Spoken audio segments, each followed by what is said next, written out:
सोलापूर शहरातील अनेक पानटपऱ्या आज लोकप्रधानच्या कॅमेऱ्यात टिपण्यात आलेल्या आहेत, मात्र ते बंद अवस्थेत असल्याचे एकंदरीत पाहायला मिळत आहेत। तर काही पानटपऱ्या जे आहेत ते चालू अवस्थेत दिसून आलेले आहेत। यामागचं कारण शोधण्याचा प्रयत्न लोकप्रधानने केला असता अशी माहिती समोर आली की आपल्याला माहीतच आहे, महाराष्ट्र राज्यात एफडीएचे आयुक्त म्हणून नुकताच काही दिवसांपूर्वी तुकाराम मुंडे IAS अधिकारी यांनी पदभार स्वीकारला आहे।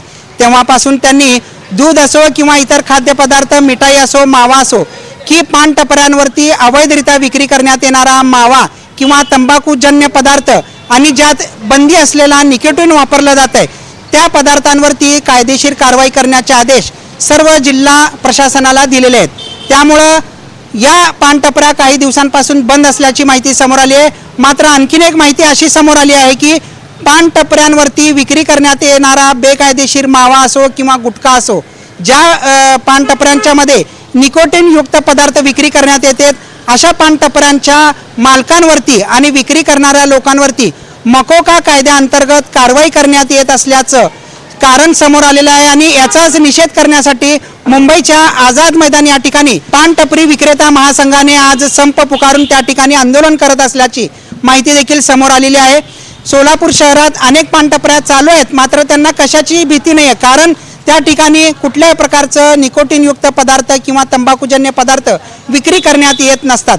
मात्र सोलापूर शहरात अनेक पानटपऱ्या बंद दिसून येत आहेत। ज्या ठिकाणी मावा विक्री सर्रासपणे केली जात होती अशा पानटपऱ्या या एफडीएच्या कारवाईच्या धास्तीने बंद असल्याचं पाहायला मिळत आहे। आपण या फुटेजमध्ये पाहू शकता की कशा पद्धतीने छुप्या पद्धतीने देखील किंवा काही ठिकाणी सर्रास उघडपणे मावाची विक्री करण्यात येते, ज्यामुळे निकोटीनमुळे शरीराला अपायकारक होऊन तसेच काही जणांना कर्करोग म्हणजेच कॅन्सर देखील होत असल्याची बाब समोर आल्यानेच या निकोटीनयुक्त पदार्थाला महाराष्ट्रात बंदी घालण्यात आलेली आहे। मात्र सोलापूर शहरात अनेक पानटपऱ्यामध्ये मावा हा सर्रासपणे विक्री करण्यात येतो, ज्याला खर्रा देखील म्हटलं जात आहे, ते विक्री करण्यात येत आहे।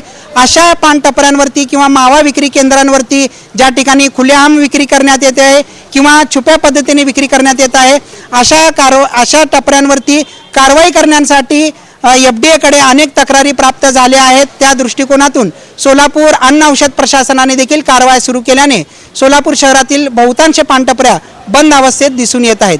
लोकप्रधानसाठी इम्रान सगरी, सोलापूर।